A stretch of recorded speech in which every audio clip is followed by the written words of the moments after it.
what are some litmus tests that the employer or employee should have to take a call whether this flexibility is not leading to endless or countless concessions, no?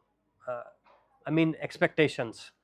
What litmus test would you use to tell, no, I mean this is going into getting a shape of, expectations from both the sides, both the employee and the employer?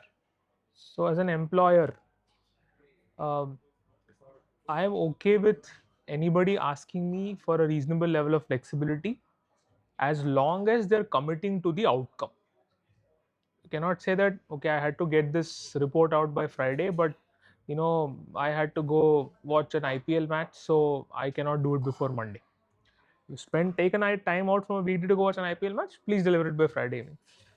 As an employee, I think um, what my employer is asking from me from a flexibility perspective, is it in line with what I want to do uh, as my career objectives? Is he asking me to stay back for the purposes of showing his management कि देखो मैं तो काम करा रहा हूँ? Or is it like there's genuinely something, some team member needs to pick up some slack? I know that team member will pick up my slack if I have an issue. Then I'm okay with being asked to stretch and provide that flexibility from an employee angle. But for me, the triangulation between the ask for flexibility, the objectivity with which it is being evaluated, with a common goal of ensuring that the outcome is happening, then I don't really care what's being asked. Thank you. Right. So I think it's an ongoing process. Now, when we are here to leave a legacy behind, right? So now it's up to those. So what we do is that we leave the ball in their court. Now we have reward systems, right? Now it's up to you whether you want to be flexible to seek that reward or no, right? Reward may be in terms of incentives or gifts or various other factors. But then ultimately, I think hearing everybody out here, in short, I can just say that again, it's up to you. Uh, I mean, where you want to head, right? Simple as that. So I think most of you have spoken the outcomes, and I think from employer and employee side. But then, yeah, I think that's it from my side. I don't have much to say about this. So, yeah. Okay, suppose if I may want to categorize the employees into say three buckets. The first bucket would be someone in exploratory stage, someone who has recently joined, maybe within a 6 months, he's still testing the waters whether this company is appropriate for him or not. He's yet to sketch the culture of the company, so has no clue. That is one category.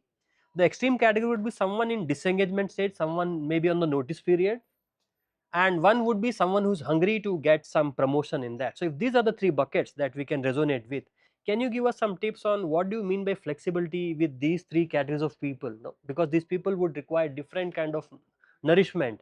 So give us some tips on how you would use the lever of flexibility with these three categories, the three which I mentioned at no, the continuum. Testing the water, already tested the water on notice period, is it disengaged, and someone who's hungry and willing, no, to take more on the plate. So, since we are talking about the three categories, flexibility is required for at all the three levels. But when he says somebody who has recently joined in wants to taste the water, if you ask me, definitely I should be giving a flexibility, and we actually give a flexibility to him. But at the same time, when we give a flexibility, specifically the person who has joined the organization, the flexibility should come with the discipline also, because then only he'll understand. Definitely, there is a flexibility, but there is an outcome which is expected from him. Second category is him, he's already burned out. So whether he asks for it, whether he don't ask for it, you need to be flexible with him. Otherwise, he's moving to a third category, that is moving out. So if you want to retain him, you need to be more flexible, but at the same time, you need to teach him also. It's not just flexibility. It's something. If definitely there might be something he's overburdened. If actually he's overburdened, you need to take out some load and give it to someone else. If it is not overburdened just because of some things or some technical issue or some learning issues, you need to educate, learn him. If he's, you think if it's valuable, you want to retain him, give him that kind of a training with the flexibility to keep him motivated ki, bhai, you are there, we are there with you, be there. Third category, anyways, he's anyways moving out. Whether you have flexibility, you don't give a flexibility, he don't care for that. So it's an individual call how you want to take it. Okay, your experience. See, I mean, I would think that from an employer giving flexibility, it should be same for all, right? I mean, that is where fairness will come. I can't be more flexible to somebody who's getting burnt out. I would rather say that you choose your flexible. This is my boundary. Within this, you please choose. If I start becoming more flexible for a guy who is burnt out, No, it's and not not about less or more. It's about the shape or no on the dimensions on which you would grant flexibility. So so on those dimensions, I would grant flexibility to all three. If I'm granting flexibility to somebody who's burnt out and somebody who's joining, I'll grant on those dimensions to all three. Some may choose on one ground and some may choose on the other. Particularly, I mean, my experience has been the guy who has joined today as a fresher has the maximum amount of flexibility from his side. He said, "Sir, मेरे पास तो बहुत सारे options हैं. This is what I no, genuinely this is what I want. Up to you. Let me know if it doesn't work for you." That is what we. I mean, at least I have seen and a lot of them. A guy who's hungry from our side. Again, I'm saying from employer side, the flexibility is same for all. What I see that the maximum amount which is used by the fresher, he said, "This is take it or leave it." Guy who's hungry thinks, "ठीक है, I will still use from my." someone said that he needs some counseling also because he may not know the That's different. repercussions. That's different from flexibility. Flexibility available to all three is same. The amount which they choose is sometimes different. And like I think I agree with him. Whoever is in notice period, I think he uses. He said, "ठीक है, मेरे को तो अभी कोई लेना देना है नहीं." Beyond a point, the employer also starts saying, "ठीक है, अभी even if you are not following some of it, I am okay to leave it because by making you follow that, you may really disrupt the team which is not going." So that's an exceptional case. But between these two, the way I see it from organization side, flexibility is same. How much you use is different. Uh, Another perspective to it is like the folks that are new to the organization. Just as an example, if I can give, we recommend that they come into the office for the first 6 months. Whereas once you finish the 6 month period or a 1 year period, and depending on how confident you are in performing that on your own independently while you're working, that's something like if you label that as flexibility, then there is little lesser flexibility for the people who just come in because they need to learn, and by being in an office environment, you facilitate that better. And so there the exceptions would be when you're unwell or there is a situation, personal situation there, which would be slightly different from the folks who are already in the system. The ones who are already in the system, sometimes, like I said, at the ground level, like I agree, fully agree with what you say, that you cannot be biased. But if there is a high performer, like how your leadership styles will change according to the team members you have, someone who's high performing can be given that flexibility that I'm not going to interrupt in your day to day, but as long as the outcome is there. But if someone needs more support and is also opting for more flexibility that's causing him or her more harm, then maybe not at the policy level, but the manager has to be able to then make that judgment call. And then ultimately, for someone who's leaving, I agree. I mean, you have to weigh the options. If there's truly a health situation where he has to be relieved early, he or she has to be relieved, then you take that call. And on the extreme situation, if it's causing further damage or the complete disengagement, then again you might have to take a slightly different call than asking them to serve the entire notice period. I mean, I think people have shared thoughts. So long as we work within the boundaries of a culture, policy framework, doesn't matter whether you're a fresher or an experienced person. I think more from our organizations, is that typically I've seen the learning curve for a fresher or a person who's joining laterally takes a longer time to get to an experienced person, right? Someone who's worked 3 years in our industry vis-a-vis someone who's joined fresher. That extent, automatically we see that those people tend to spend more hours, right, to get to that space, because otherwise the gap will just gets widened, right? So in order to bridge the gap, they have to spend more time.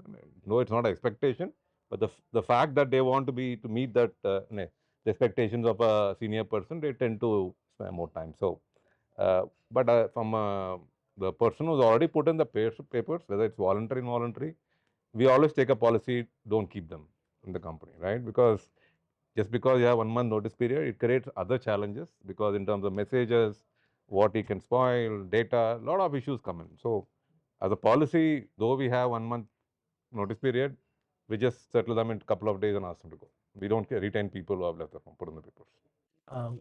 I see primarily in two sense. One is trust and faith, which they have earned through it.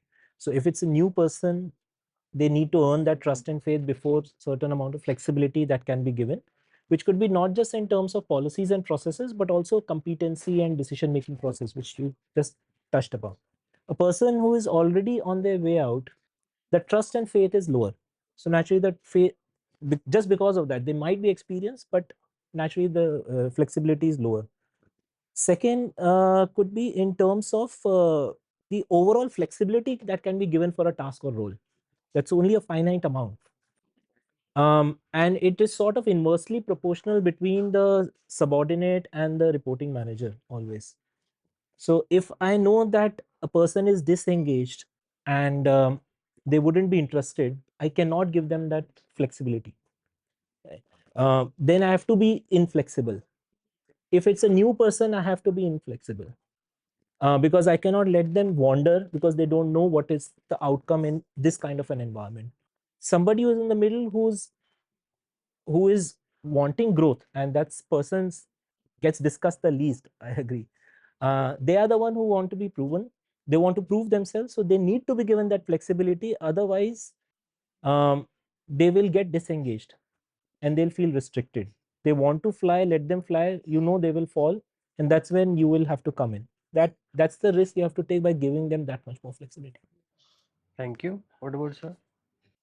So from an employer perspective, I think the more discretion you associate with giving flexibility, the less the credibility you carry. So it has to be driven, it has to be consistent, it has to be structured. From an employee perspective, I think somebody who's an early joiner will have to show flexibility. And I'm not referring to time flexibility. It's about learning, it's about being open to ideas, it's about being challenged, actually challenge things. That's the flexibility I'd expect. Time, I think, has to be spent, not to the extent that it gets abused, but well, one is expected to learn. Whatever the outcome demands, you have to commit to it. I think when somebody spent a few years, that we would expect that individual would have gained that ability to have that discretion, be able to speak up when you think that it's sort of crossing a line, but that you'd expect the individual to manage on their own. To what extent, when, how? For somebody who's on the way out, frankly, one should not expect. I mean, why would you? So I don't think it would arise there as such. I don't believe so. Thank you. See, I think from a employer perspective, the flexibility I would want to layer out with the kind of employees is in three parts. The guy who's, and the lens is going to be the flexibility to fail. So if say somebody has come in new, I'd say fail fast and fail wide. Make as many mistakes as you can, make them as soon as you can. The guy who is hungry, fail situationally. Don't mess up on the big order, but it's okay if you make something here and there. And the guy on his way out, don't fail. Your I'm on a approach. similar lines of these two. So I think the thoughts align with them. So that's it from my side.